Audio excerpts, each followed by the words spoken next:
This is early Saturday morning around the 15th or 16th of May 2020. I'm on my patio. That's my hitting mat for hitting golf balls. I hit the wiffle balls, or the little plastic one. There's my throwback net that I can throw baseballs against, or my lacrosse. Sometimes I play lacrosse. That's my old Adirondack rocker that needs to be overhauled. Bad. I need to take it apart, use every piece for a pattern, salvage the pieces that can be salvaged, and put it back together. It's a great chair, but I've got things wrong with it. I got a couple broken slats. That round one in the back, there's another one. It's got a footstool too, but it needs to be completely, that's a month of work for me, the way I work. Alright, here's my fire pit. What you're looking at here is just pea gravel. I've had to do a lot of landscaping here, and because when I do landscaping I need rock, the local rock supplier, when you order a load of rock, you're going to get a lot of sand and pea gravel. So I've devised a way to separate and classify the different, like these two piles. The reason I have this pile right there separated from that pile is this pile still has sand in it. And I have two sizes of screen. I have a 1/4 inch and a half. See, it's gone through the half. Now it has to go through the 1/4 inch to get the sand, and then once it gets the sand out of it in the 1/4 inch, it'll go in that pile. But I need that I want to put it wherever I need drainage, wherever I have to bury pipes, and I want to make sure there's drainage. I don't want any sand in it, so I'm going to separate the sand out of it there.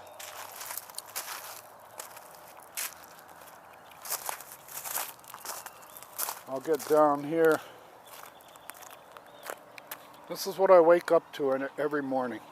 I can come out here 24 hours a day. I can come out here at 3 in the morning on a moonlit night. On a moonlit night, when we have some of these super moons and the sky's perfectly clear and the weather you can almost read a newspaper out here. But these are my dwarf myrtles.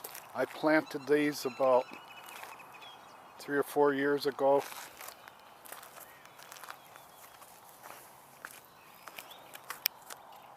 That's my swing set right on my property line. I want to make note. You see that white stake right there? That's out of bounds for this hole. So all this dirt here that isn't maintained by the golf course, that's between here and the fairway, that's the fairway down there. All this dirt up here that's not maintained, the trees aren't trimmed, they don't do anything, maybe occasionally spray. They're allowed to play right up to that stake. There are no foul ball outs made by the field, any player in the field on this hole. The other end is exactly the same. Now, this is my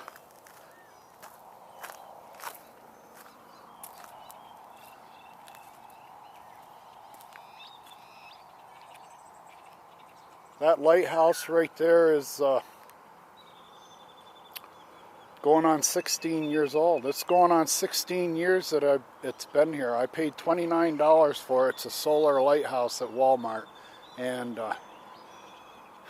it's been part of this yard for 16 years. It's going on 16 years it's been here. Lemon tree, and I'm finally getting lemons. Maybe I can shoot in here. Jean will be happy. I don't know if she's seen one of these yet. It's going to take me a while to find it. It's buried in here somewhere. But there was a pretty good lemon this morning that was growing. I got to find it. Where the hell did it go?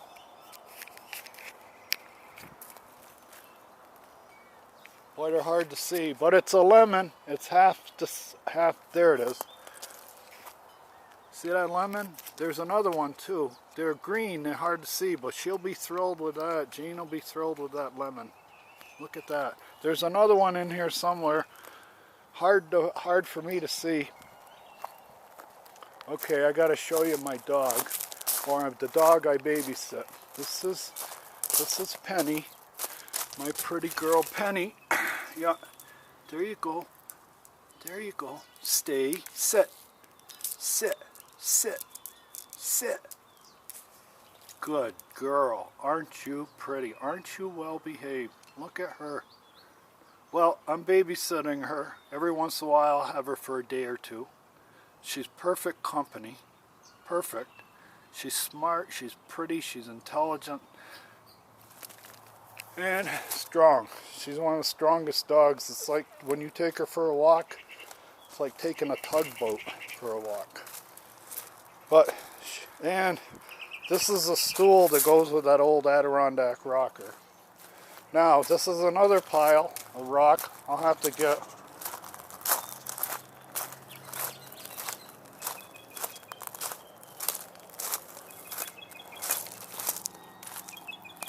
Okay, there's another pile of rock that's all rock. This is my 1/4-inch sifter. You can see how fine, you can see how fine the grading is. That's 1/4-inch grading. Now, this one has been through, what's this one been through? Okay.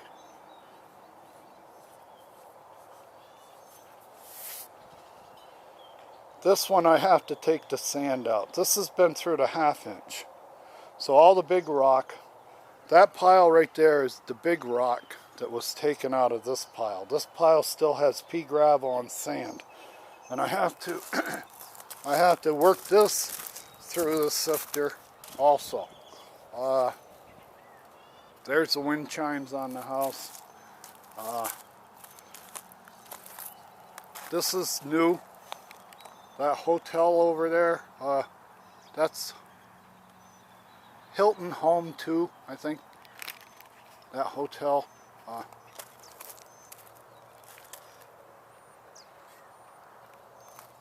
Now this pile right here went through the 1/4-inch.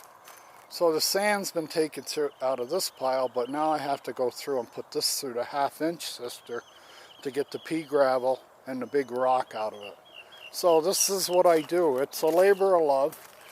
This is where, you know, while I'm working out here all day, this is what I'm looking at. I have to be out here because the golfers, they hit your house or they hit one in your yard. You always have to be out here to let them know, you know, stay out of my yard. We're on the frontier. This is primitive golf here. I'll explain it later. But this is what I look at. There's another Adirondack chair I like to sit in.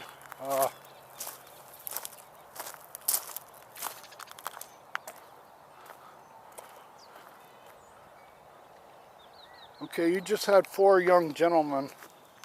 This is a chair I'm going to sit in, my Adirondack chair. It's right on the corner of my property. Oh, and I want to show you. You see that white stake right there?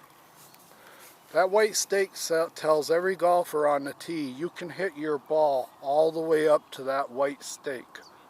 All the way up to his property line you can play.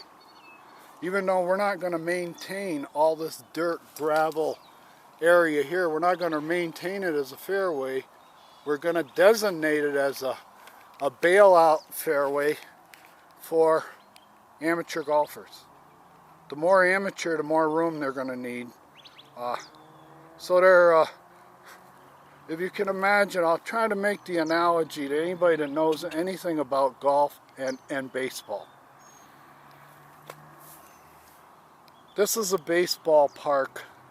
If you were to turn on a baseball game and you saw the foul ball lines, or the first baseman line and the third baseman line went right up to the stand, where the first baseman line and the stands were one, there would be no fielder foul ball outs in that ballpark. And every ballpark is different. So if you went into a wide open ballpark where there was normally a lot of foul ball territory between the first and third base line where you could make a play on the ball, that don't happen here. Even though the fairway is all that green stuff down there, it's maintained by the mowers. They go over it, they're seeding it, they're fertilizing it, and they're doing everything they can down there on the green. They still are going to use this gravel, non-maintained, full of weeds, destroy your club if you want to play that way. And the dilemma for me, or how it affects me, is this is encroachment. I don't have any other word for it. I sent Andy, and I'll send along with this video to anybody, a video last summer. A father in Utah killed his daughter because he hit a golf shot he'd never hit before. It was his lack of imagination that his daughter's not here anymore. He took for granted that he would never hit maybe a 90-degree shot off the club, but he did. And his daughter was either downrange, and she was in range and downrange of where he was hitting from.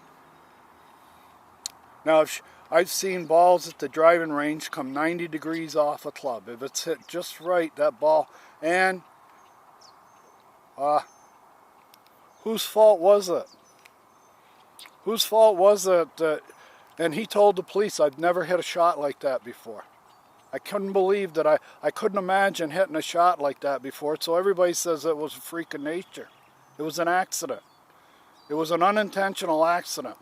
Well, you're using that same logic day in and day out here. Every tee box on this hole, my lot, my 2 lots, my 90 feet of exposure to incoming missiles from these tee boxes is constant. Any ball teed up on any one of those lots at any time, I'm in range and downrange. Now, what I'm dealing with is a golf management team and a government management team and an HOA management team that thinks that that should be my duty, is to absorb this risk on a day-to-day basis. Every day. Now, we're going to see the talent pool. This guy's hitting the ball probably 155 yards. I'll see if I can keep the camera, but this is the type of talent that we have on the weekend here.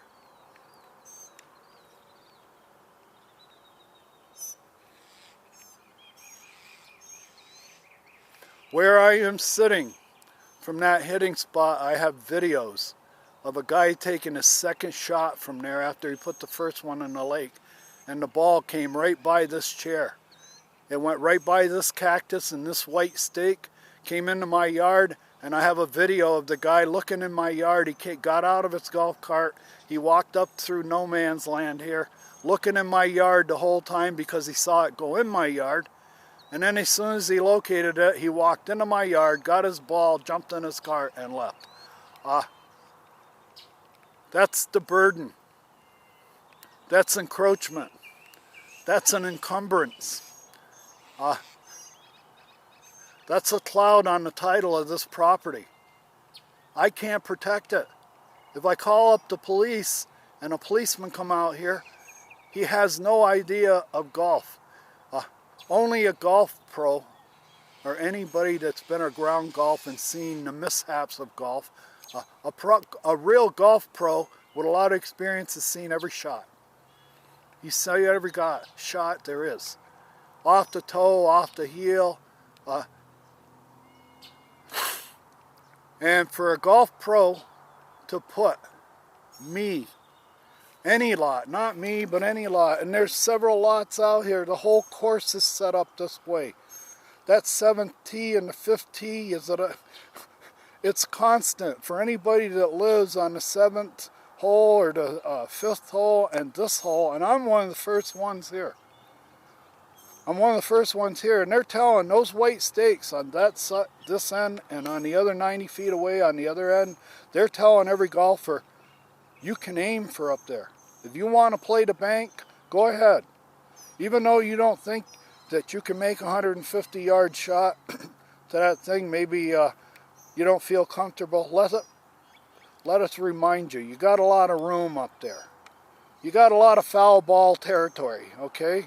Or nobody's going to make a play on your foul ball. You can hit the worst foul ball in the world, nobody's going to make a play on it. And what happens with that attitude and the tribal knowledge is that golfers, if they do hit it up on my line or they see it up on my line,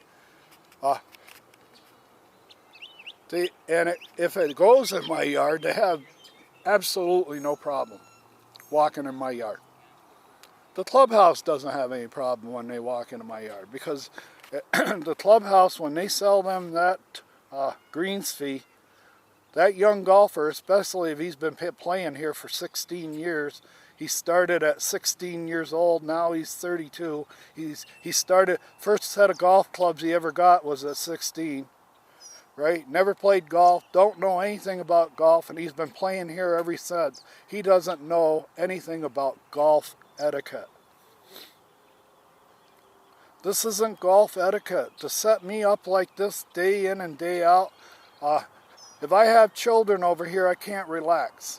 I can't relax wherever children are in the backyard. I can't really have an assembly of people out here without having to make them aware, everybody. I feel like I would be criminally negligent if I brought somebody out here and then, and it seems like the golf course and the HOA's attitude is, what are you doing out there anyway? You know the golf balls are going to be hitting your yard. What are you trying to socialize out there anyway for? All right? Why are you out there with children and friends and family when you know that golf balls come in your yard every day? You bought a house on a golf course. You have to police. We don't have to police. We can set this tee box up every day knowing that as professionals, on a weekend, we're going to have the worst golfers in the valley. Not only worst in ability, but worst in etiquette. Worst in knowing anything about the game of golf. And the thing of it is, they've got grandfathers teaching them that. All right? Some of the grandfathers, the guys in their 70s and 80s that are out here playing golf, teach them. The first time the guy had a round of golf here, one of his uncles or something brought him up here, and the first time he hit one out of bounds in somebody's yard, his uncle pulled up to the property line, like right here, up to the white stakes, and told the kid, go get your ball. If it's on somebody's patio or whatever, go get it. Nobody's home. They're all snowbirds, especially in the summer. That's when the abuse of trespass is really great. If they see that it doesn't look like anybody's home, this is all golf course. We bought a greens fees that gives us license and entree to everybody's patio on the course. All we have to do is have an accident, right? It isn't. I consider it's not an accident when you take a guy that's never played before, never taken a round, doesn't know a proper grip, hasn't been taught to stay down through the ball, never been to the range, and to bring somebody like that out here on a Saturday afternoon and let him hit 3 or 4 balls from that tee until he gets one that he likes, this is sandlot golf. What else can you call it? This is wide open, free roaming sandlot golf, and even though we know that a guy killed his little girl with a golf ball last year because he hit a shot that he couldn't imagine he'd hit, his lack of imagination and his ego wouldn't allow him to think that I could make a mistake with a golf club.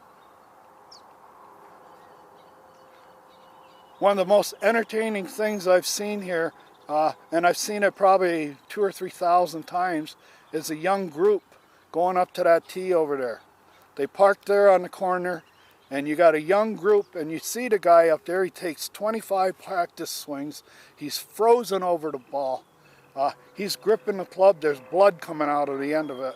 And he finally pulls the trigger, and it's just one big spasmodic lunge at the ball. And it does a nosedive in the lake. Does a nosedive. It goes about 50 feet and straight down in the lake. Why? Because he pulled his head up. He topped the ball. He put so much overspin on it, it went into the lake. Okay? Now, and I've seen it 1,000 times. This kid that thought he was going to come out here and conquer this course wants to hit another ball, but he didn't bring one with him. You want a barometer indicator, the miner's canary of what a new golfer is? A new golfer is a young man in his 20s that leaves his cart with one ball, and he thinks that he's going to hit one over this lake with no problem. And then when he hits one, duck hooks one right into the pond. And now I have to watch this guy run back to his cart and get another ball and then run up, because he thought he was never going to lose a ball in this lake. I played golf for, over 50 years, off and on, never steady, never for any length of time. I flirted with it. I went into it for a few months, got out of it. And every time, it wasn't until I took a lesson from an old pro in Oakland, California, named Gene Mixon, who saw me lunging at the ball. That was my golf swing for about 35 years, lunging at the ball. Get back there, cock that club, try to get in and just lunge, throw those hands as hard as you could through the ball. Because I wanted to be a home run golfer, because everybody was brought up, and I'll tell you, I never shot a par round. All those years, 35, I never come close to ever shooting a par round of golf. Well, about the second lesson I took from him, all he was trying to get into my mind is all it is a turn. All it is a turn. This lunging, this firing, this bazooka. You're like an artillery cannon. You want to hit that ball as hard as you can. It isn't about that. It's a turn, a simple turn. Just hold on to the club while you turn. And the more he talked, the more I kept lunging, and I paid for it. So I bought like 10 lessons up front. I gave him like $300 or $400 up front for like 10 lessons. So on the second one, he got really frustrated because it was 35 years of lunging at the ball, what I see day in and day out here. Finally, he says, do you have any kind of a shag bag? I said, yeah, I got one in the car. He said, go get it. And then he took me off the range, the long range, the artillery range, and took me over to a practice area where nobody was. And there was a green with a pin. And he says, he got me about 30 feet or 30 yards from the pin. He says, all I want you to do for the rest of the day is take your pitching wedge and try to run it up to that pin. Try to put it in the hole. Every shot, try to put it in the hole. Hit it hard enough to where you're not short, but give it a chance to go in the hole on every shot. Try to hit the pin. And he left me. And I thought he was going to come back in a few minutes and tell me, okay, that drill's over. Go ahead. Well, we're going to the range now. Well, he never came back. So I was there, and I was in eye-shot, an earshot of him giving somebody else a lesson. And he went through probably 4 lessons, half-hour lessons or 45-minute lessons. And his specialty were the inner-city kids from Oakland. And I had been going to that range for a while, and I had observed him, and that's why I gave him the money up front. Okay? That driving range was right outside the hangar where I worked in Oakland. So I would, after work, I was a practice freak. I was a range hound. So I would go to this range, and I observed over about a month and a half, 2 months period of time, that no matter how green some young girl or young man was from Oakland, inner city Oakland, within a week or two, he had beautiful swings. These people were hitting with confidence, and he wasn't demonstrative or loud. He was very quiet in his approach, and he just kept saying, "You have to turn. It's a turn. It's not an explosion. You know, you got to get this home run hit. It's a swing and a turn." Well, he left me over there, and for a couple hours, I diligently, that's all I did. I did what he told me to do. And I started getting into it. The next thing you know, I started getting this rhythm and this eye for the club hitting the ball. I swear by the end, I was watching the ball hit the club. I could see the dimples on the ball hitting the sweet spot. And when that drill was over, he finally came over. He had about 3 students, maybe 4, and he finally came over and he says, "Well, you had enough?" And by that time, I was nailing it. I probably hit 300 or 400 balls in that period of time. Just little pitch shots. Just looking down, keeping my eye on the ball, keeping my head down, sending the ball to that hole, the way he said.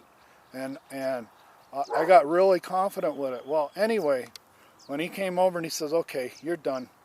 Pick up your balls and go home." And I said, man, you know, this was a good practice session. I said, you know, I want to hit the long range. And he goes, "Well, I don't want you to go to the long range. The last place I want you to go is to the long range." And I said, "But I'm hitting it so good right now. You know, I want to go out on the range and see how I'm hitting it on the range." And he goes, "Well, I advise you don't, but I can't stop you." So I went immediately to the range with a 5-iron, and I have never hit a 5-iron so well in my life. I was crushing it. But that's exactly what he didn't want me to do. All right, he didn't want me to get back into this long ball mindset. He didn't want me to get that cocky feeling again with a 5-iron.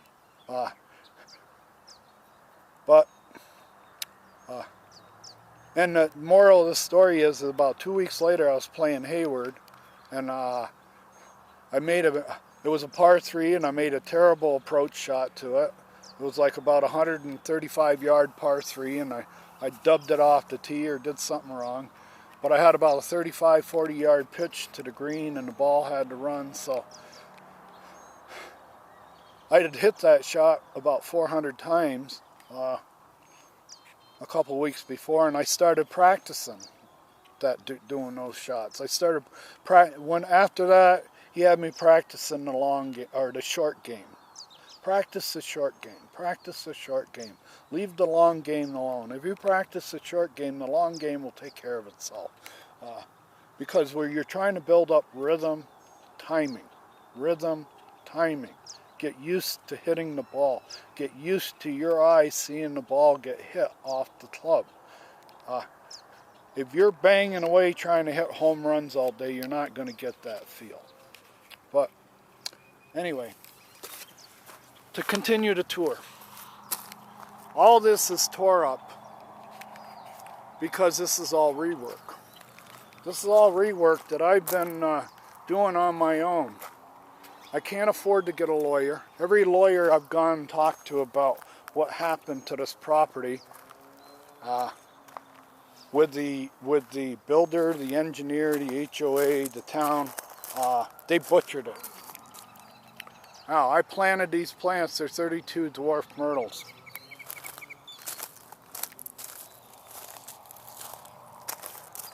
These are about 15 Italian cypress. This little trough right here feeds water from that area up there. I've got a 4-inch pipe at the end of this trough that the water runs down to.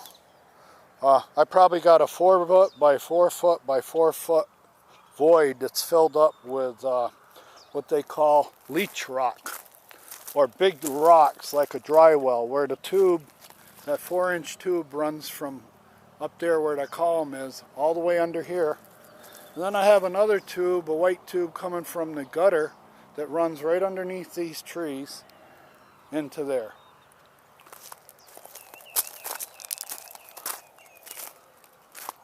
And the plants, each year they're getting more, and I'm getting to where I'm giving them more water. All these plants need are water. We're in a desert with a lot of sun. You water them.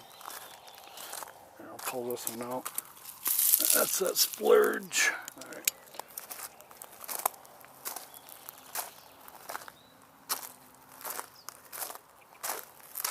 This is another Adirondack rocker.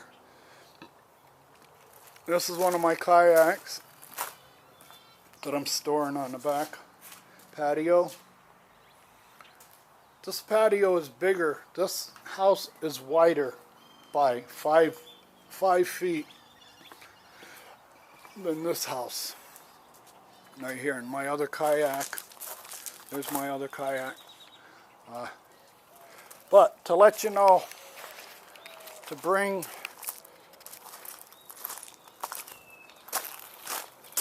this is for the HOA. What you're looking at is a tarp I put down about 5 or 6 years ago. Once I got the blueprints for the neighborhood, the master document as far as finished floor elevation and the blueprinted neighborhood. Every elevation in this neighborhood has been blueprinted. Well, that finished floor elevation on the blueprint and that finished floor elevation on the blueprint are supposed to be exactly the same. They're not. This one is 3 inches higher than this one because the permit that was issued for this house was in violation of the blueprint for the neighborhood. The builder, whether it was Hancock, Meritage, they were both the same. They merged, whatever. They were both sailing under 2 names. One company sailing under 2 names, Hancock and Meritage. But somebody from Hancock or Meritage, about a month or 2 weeks after I gave the Meritage $30,000. They had $30,000 in my cash. Well, anyway, they got permission from the town of Buckeye to lower that house 3 inches. So I've been pushing this rock uphill now for 6 years. And before, whenever we had a monsoon storm, this house would be surrounded with a moat or a lake. All the water, that's a 3-inch drop in about 12 feet. 12 feet, 3-inch drop. So I had a lake all the way around my house, in front of my patio, everything else. So I've seen several lawyers on it, and the lawyers all say, give me $20,000 as a retainer. Expect to spend $200,000 in the next 2 years, and you might get this fixed. Okay? This is construction fraud. They lowered my finished floor elevation to have a place to store water up in this neighborhood. Now, this blue tarp, what you're looking at here, these rolls, that's landscape fabric that I put down 5 or 6 years ago over this blue tarp. Okay? Now, I'm going to pull that blue tarp up, and I have to regrade all this with sand. when I showed you that sand back there, that sand is all going to be put into here. I have a tamper. I have these levels, special levels that I'm gonna have to sculpt a drain to where the water gets fed off here, down here. Okay. Another problem is this rock that I ordered from the local supplier for rock is filled with sand. So as I go, as I uncover and cover, I'm going to put I have another tarp. So once I get done, I'm going to roll this one back. You'll see a video of this all rolled back. So this one's going to be rolled back and salvaged, and then I'll roll it back over. But once I get this rolled back, I'm going to fill this up with all sand. I'm going to grade it with levels. I'm going to make a channel till the water gets off. I'm going to put a brand new tarp down. Or I'm going to put this old tarp down first. Then I'm going to put a brand new tarp down for a double layer of tarps. Then I'm going to roll out this landscape fabric, and all the rock that goes back on top is going to be large grade, no sand, no pebble rocks, so the water will run more efficiently. But the reason I've had to do all this work, this has all been me. This is all me doing labor-intensive work by myself with no help from or guidance or engineering or anything. This is my engineering. I took on this project to try to fix what was done to me by the marriage of the permitting in Buckeye and the builder. They went in after they had $30,000 of my money, and they said, we got him hooked. All right, we got a gut hook. We got the hook so deep into him. Now, tamper with its property. Let's lower his property 3 inches, and we'll have a place to store water up there. He's going to be the place where the water goes when it rains.